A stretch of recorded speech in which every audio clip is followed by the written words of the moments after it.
조은정 권사님께서 성경 봉독해 주시겠습니다. 오늘 하나님의 말씀은 여호수아 7장 1절에서 5절입니다. 봉독하겠습니다. 이스라엘 자손들이 온전히 바친 물건으로 말미암아 범죄하였으니 이는 유다 지파 세라의 증손 삽디의 손자 갈미의 아들 아간이 온전히 바친 물건을 가져갔습니다. 여호와께서 이스라엘 자손들에게 진노하시니라. 여호수아가 여리고에서 사람을 베델 동쪽 베다웬 곁에 있는 아이로 보내며 그들에게 말하여 이르되 올라가서 그 땅을 정탐하라 하매 사람들이 올라가서 아이를 정탐하고 여호수아에게로 돌아와 그에게 이르되 백성을 다 올라가게 하지 말고 2-3천 명만 올라가서 아이를 치게 하소서. 그들은 소수이니 모든 백성을 그리로 보내어 수고롭게 하지 마소서 하므로 백성 중 3천 명쯤 그리로 올라갔다가 아이 사람 앞에서 도망하니 아이 사람이 그들을 36명쯤 쳐 죽이고 성문 앞에서부터 스바림까지 쫓아가 내려가는 비탈에서 쳤으므로 백성의 마음이 녹아 물같이 된지라. 아멘. 허영진 목사님께서 한 사람의 죄라는 제목으로 하나님의 말씀을 전하시겠습니다. 평안히 지내셨습니까? 여호수아 7장은 우리가 잘 아는 말씀이죠. 잘 아는 말씀이고 제가 이제 설교를 준비하다 보니까 여호수아 7장에는 참 살펴볼 말씀들이 되게 많이 있더라고요. 하지만 오늘은 아간과 관련된 이야기를 중심으로 말씀을 보도록 하겠습니다. 여호수아 7장은 여호와의 이스라엘을 향한 진노하심으로 시작합니다. 그리고 26절에서 여호와의 진노하심이 그치심으로 끝을 맺습니다. 7장의 말씀은 여호와의 진노하심을 이렇게 사건의 앞뒤로 액자처럼 구성하고 그 사이에 그 사이의 사건을 통해 여호와의 진노하심의 원인과 해결 방법을 말하고 있습니다. 7장에서 이스라엘 백성들은 아이성을 공격합니다. 아이성에 대해 우리는 되게 작은 성이다, 별 볼 일 없는 성이다 이렇게 생각하고 있지만 사실은 아이성 역시 요새화된 그런 성이었습니다. 8장 2절과 또 10장 2절에 의하면 여리고성과 또 기브온의 비교 대상으로 아이성을 말하고 있습니다. 이것은 아이성이 결코 간단한 성이 아니었다는 것을 말합니다. 그럼에도 아이성을 정탐하고 돌아온 정탐꾼들은 3절에서 여호수아에게 말합니다. 2-3천 명만 올라가서 아이를 치게 하소서. 그들은 소수입니다. 모든 백성이 다 수고할 필요가 없습니다. 그러나 아이성을 공격하러 올라갔던 3천 명의 백성은 아이 사람과의 전투에서 패하여 도망해 옵니다. 전투에서 패배한 이스라엘 백성의 마음은 녹아서 물과 같이 되었다라고 말합니다. 아이성 전투 이야기는 소수의 병력으로 적과 맞섰다는 점에서 사사기의 기드온의 이야기와 비교됩니다. 기드온의 300명 용사는 전투에서 큰 승리를 거두었지요. 하지만 아이성의 3,000명 병력은 크게 패했습니다. 기드온은 더 적은 병력으로도 크게 이겼는데 아이성의 백성들은 왜 패배했을까? 이스라엘의 아이성 전투는 이 아이성 전투 바로 전에 있었던 여리고성 전투와도 비교됩니다. 여리고에서 이스라엘은 하나님의 계획과 신호에 의한 그런 싸움을 했습니다. 하나님의 계획에 의해서 매일 한 바퀴씩 성을 돌고 또 마지막 날에는 일곱 바퀴를 돌고 그리고 여리고성을 향하여 나팔을 불고 함성을 지를 때 여리고성은 무너져 내렸습니다. 그러나 오늘 본문에서 아이성의 이스라엘은 전투와 관련해서 하나님께 여쭈었다는 어떤 말도 찾을 수가 없습니다. 이것은 이스라엘이 전투에 있어서 하나님의 의사와는 상관없이 자신들의 계획과 결단에 의해 싸움을 했다는 것을 말합니다. 그리고 그 결과는 패배였습니다. 여리고에서는 철저하게 하나님께 의지했던 이스라엘이 왜 아이성에서는 하나님과 동떨어진 생각을 하게 되었을까? 여리고성 이야기는 6장에 있고 아이성 이야기는 7장에 있습니다. 시기적으로도 매우 가깝죠. 그렇기 때문에 이스라엘 사람들이 시기적으로 오래된 이야기이기 때문에 이걸 잊어버렸다 또는 착각했다 그것이 아니죠. 보다 근본적인 이유가 있을 겁니다. 그 이유가 뭘까? 아마도 이스라엘은 여리고에서 큰 승리를 거두게 된 것이 자기들의 지혜로 승리하게 된 것이고 그렇기 때문에 아이성 전투 정도는 쉽게 승리할 수 있다라는 자만심을 가지게 된 것 같습니다. 7장 1절은 여호와의 진노하심의 원인을 아간이 여호와께 바쳐진 물건을 도둑질하였기 때문이다 라고 밝히고 있습니다. 그리고 11절에서는 이스라엘이 패배한 이유도 아간이 여호와께 바친 물건을 도둑질하였기 때문이다 라고 합니다. 여호와께서 진노하시고 또 이스라엘이 전투에서 패배한 이유가 다 아간 한 사람이 도둑질 때문이었다라는 겁니다. 여러분은 아간이라는 사람이 왜 여호와께 바쳐진 물건을 도둑질하였을까라고 생각하십니까? 우리는 원래 아간이라는 사람이 도둑놈 심보가 있고 어떤 욕심이 많은 사람이기 때문이다 라고만 생각할 수 있죠. 하지만 사실은 이 사건은 그렇게 간단해 보이지가 않습니다. 왜냐하면 하나님께서는 아간 한 사람의 범죄를 이스라엘 전체의 범죄로 보고 계시기 때문입니다. 아간은 이스라엘의 지도자도 아니에요. 대표성 있는 사람이 아닙니다. 아간은 많은 백성 중 한 명에 불과합니다. 하지만 하나님은 이스라엘 자손 전체에게 진노하셨습니다. 아간이 하나님의 것을 훔친 것은 오늘 아이성 전투에서 이스라엘이 보여주는 자만과 방종이 한 개인에게 현상으로 나타난 것이다. 이렇게 해석될 수 있습니다. 아간은 여리고성 전투에 당연히 참여했을 겁니다. 그리고 성을 7바퀴 도는데도 참여했겠죠. 여리고성이 무너져 내릴 때 공격에 참가해서 큰 승리를 거두는데 일조했을 겁니다. 후세에 성경을 통하여 평가되는 이스라엘의 여리고성 전투는 완벽하게 하나님에 의한 전투였고 하나님에 의한 승리였습니다. 하지만 이때 이스라엘 백성들은 이 전투를 하나님의 승리로만 생각하지 않았던 것 같습니다. 여리고성에서 큰 승리를 거둔 이스라엘은 이 승리를 자신들의 승리로 생각했던 것 같습니다. 자신들의 전략과 또 전투력과 헌신으로 여리고성을 함락했다 이렇게 생각했던 것 같습니다. 이스라엘이 여리고성을 정복하는 과정에서 자만하게 되었다는 설정이 과하지 않은 것은 오늘 3절이 설명해 줍니다. 모든 백성이 다 올라갈 필요가 없다. 2-3천 명만 올라가면 충분할 것이다 라고 그들은 말하고 있습니다. 사사기 기드온의 적은 병력은 그들이 하나님께 온전히 의지했음을 나타내는 그런 의지하는 정도를 나타내는 것이라면 아이성의 적은 병력은 이스라엘의 자만의 정도를 의미합니다. 왜냐하면 이들은 4절에서 아이성을 향해 올라가면서도 하나님께 여쭈었다는 말이 없습니다. 아이성의 공략 작전을 짜고 있는 것은 하나님이 아니라 아이성을 정탐했던 정탐꾼들입니다. 기드온의 이야기나 여리고성에서처럼 하나님이 아니라 자기들이 이 모든 계획을 계획하고 있던 것입니다. 자, 이와 같은 여론 속에서 아간도 생각했을 것입니다. 이 많은 약탈물 가운데 그 일부를 내가 갖는 것은 당연하다. 왜냐하면 나는 이 전투에 참여했고 이 전투에서 승리하기 위해 성을 7바퀴나 돌았고 또 직접적으로 많은 기여를 했기 때문이다 라고 생각했던 겁니다. 이런 이유에서 아간이 도둑질에 이르게 된 경위는 이스라엘 백성들이 가졌을 일반적인 폭넓은 그런 일반적인 정서에서 한 현상으로 나타나는 것에 불과하다라는 것입니다. 그러므로 7장 1절은 말씀하십니다. 여호와께서 이스라엘 자손들에게 진노하셨다. 아간이 여호와께 온전히 바쳐진 물건을 가짐으로써 이스라엘 자손들이 범죄하게 되었다라고 말씀하십니다. 오늘날 우리가 사는 시대에는 한 사람이 죄를 저질렀어요. 그러면 그 한 사람만이 죄를 감당하는 것을 당연하게 생각하죠. 한 사람의 죄를 그 부모에게 묻고 또 가족에게 묻고 또 사회 전체에 연대시키는 것은 부당하다라고 생각합니다. 그런데 우리 인간의 역사에서 한 사람의 죄를 그 한 사람만이 감당해도 되는 때는 불과 몇십 년밖에 되지 않았습니다. 제가 어렸을 때만 해도 우리 사회에는 연좌제라는 게 있었어요. 그래서 이런 말을 여러분도 흔히 기억하죠.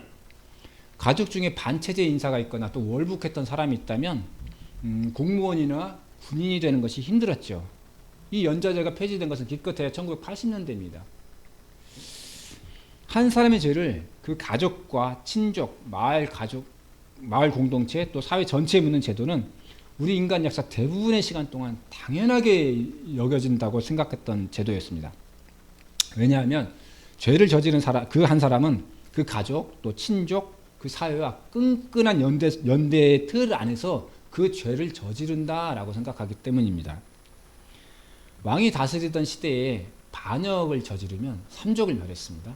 삼족은 내 친가, 또 외가, 그리고 처가 말하죠. 그래서 삼족을 멸해버리면 나와 관련된 친족은 아무도 없게 되죠. 깨끗하게 나와 관련된 사람이 청소되는 것이죠. 이것은 이렇게까지 하는 것은 나 한 사람의 반역은 나 혼자만의 계획에 의한 것이 아니라 나와 관련된 친족사의 강력한 지지에 의해서 내가 반역을 하게 되었다라는 것이죠. 그렇기 때문에 나 한 사람의 반역을 후원하고 장려한 친족사회는 당연히 함께 처벌되어야 한다는 인식인 것입니다. 한 사람의 선택은 그가 속한 조직과 사회의 틀을 벗어나 이루어지기 어렵습니다. 어떤 한 사람의 죄에 대해서 그가 속한 사회는 영향을 미치고 있고 만약 죄가 범하여졌다면 그 사회는 그 한 사람의 죄의 일정 부분 기여했다라는 결론에 이르게 되죠. 그러므로 하나님께서는 아간 한 사람의 죄를 통해서 이스라엘을 보시고 그 사회 전체의 죄를 보시고 또 진노하시기에 이르게 된 것입니다. 그렇다면 하나님께서 아간 한 사람의 죄를 한 사람의 죄로 보지 않으시고 이스라엘 전체의 죄로 보셨다면 죄에 대한 벌 또한 이스라엘 전체에 내려져야 마땅할 것입니다.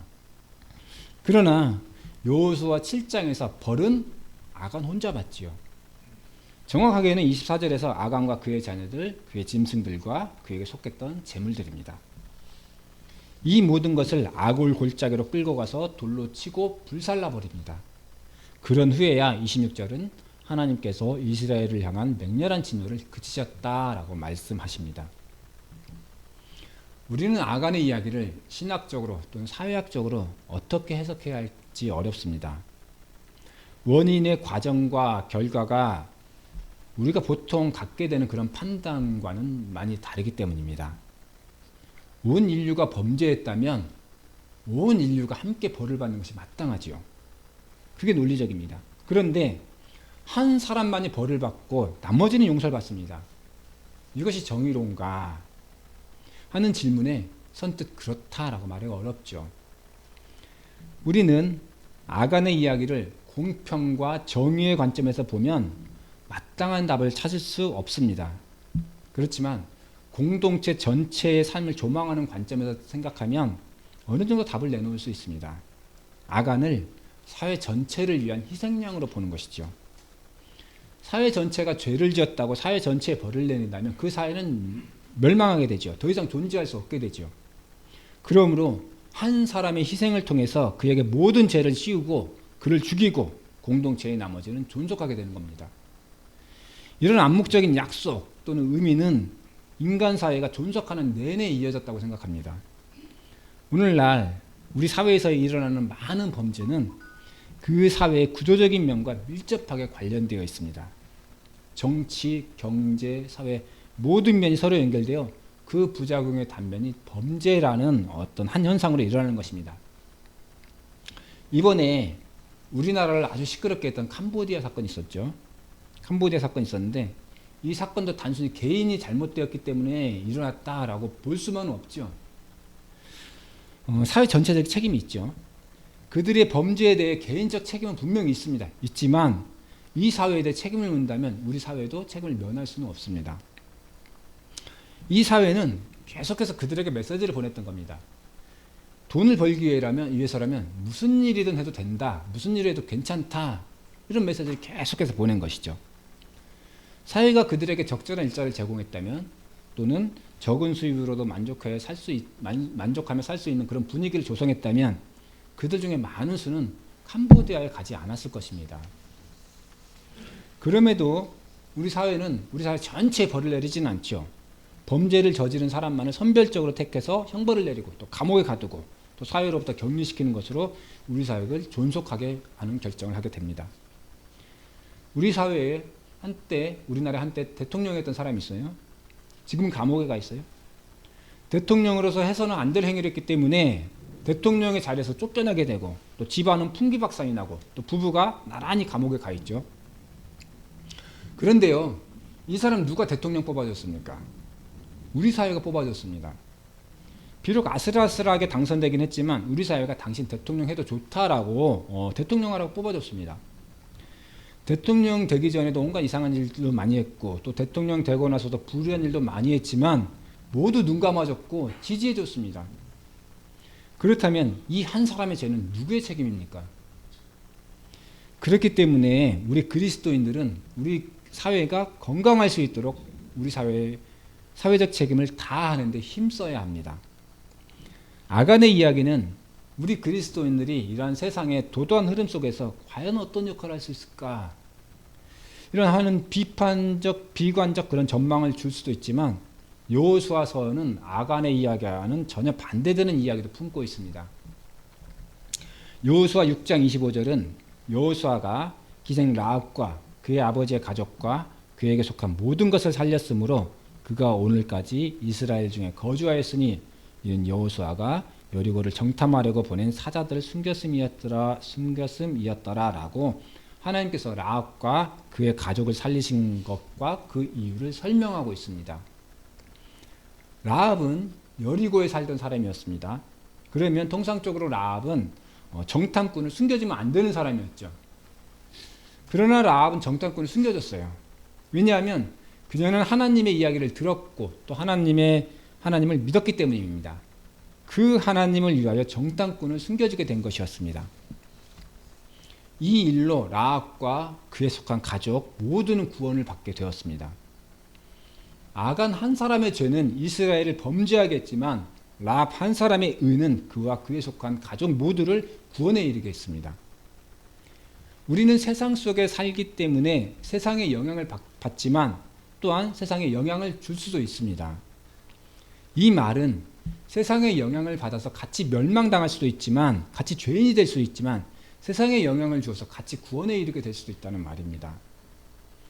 우리나라 국민이 5천만 명이라면 우리 한 사람은 5천만 분의 1 비율로 우리 사회에 영향력을 갖는다라고 단순하게 생각할 수 있겠죠.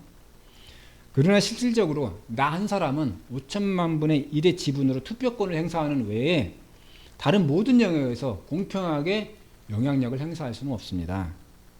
대표적으로 이재명 대통령과 제가 공평하게 5천만 분의 1의 지분으로 우리 사회에 영향력을 미친다고 말할 수는 없습니다. 왜냐하면 대통령은 이 사회에 이 사회에 대한 정책 결정권이 있는 사람이기 때문입니다. 그러나 우리나라 기독교인의 수가 대략 전체 국민의 한 17% 된다고 합니다. 우리나라 전체 인구에서 적은 비율이 아니죠. 자, 그러면 이 정도의 기독교인이면 우리 사회에 선한 영향을 미칠 수 있을까? 단순하게 보면 그럴 수 있을 것 같죠. 세상에서는 어떤 지위를 가졌는가에 따라 영향력을 평가합니다. 따라서 지위가 높으면 존귀하게 여김을 받고 또 지위가 낮으면 주목을 받지 못합니다. 그러나 오늘 말씀에서 보듯이 우리 기독교인의 존귀함은 하나님과의 관계에서 비롯됩니다. 하나님의 편에 서면 존귀하게 되고 하나님을 가볍게 여기면 그 역시 가볍게 여김을 받게 됩니다. 아간은 유대인이었지만 범죄함으로 버림을 받았습니다. 라합은 이방인이었지만 그와 가족이 구원함을 받고 존귀하게 되었습니다. 우리 기독교인의 수가 얼마나 되느냐가 중요한 것이 아니고 얼마나 하나님과의 관계를 올바르게 가지느냐가 중요한 것입니다. 예수님께서는 그 한 사람의 몸으로서 아간과 같이 한 사람의 죄를 감당하심으로 온 인류의 죄를 담당하셨고 또 온 인류를 구원에 이르게 하셨습니다. 그렇다면 우리도 예수님의 제자된 증인으로서 삶을 살아간다 한다면 우리가 이 서에 선한 영향을 미치기 위해서 노력해야 할 것입니다. 우리가 선한 영향력으로 예수님의 증인의 삶을 살아가기 위해 힘쓰는 우리가 되시기를 바랍니다. 말씀 마치겠습니다. 함께 기도드리겠습니다. 하나님 아버지, 오늘도 저희에게 건강을 허락하셔서 감사드리고 또 예배에 나와 이렇게 함께 예배드릴 수 있게 해주셔서 감사드립니다. 하나님, 우리가 예수님의 증인된 삶을 살기 원합니다. 이 사회에 선한 영향을 미쳐서 이 사회가 함께 구원에 이르게 되기를 원합니다. 하나님, 저희가 항상 우리 예수님의 증인으로 삶을 잘 감당하는 우리들 될 수 있도록 하나님 인도하여 주시옵소서. 예수님의 이름으로 기도드렸습니다. 아멘.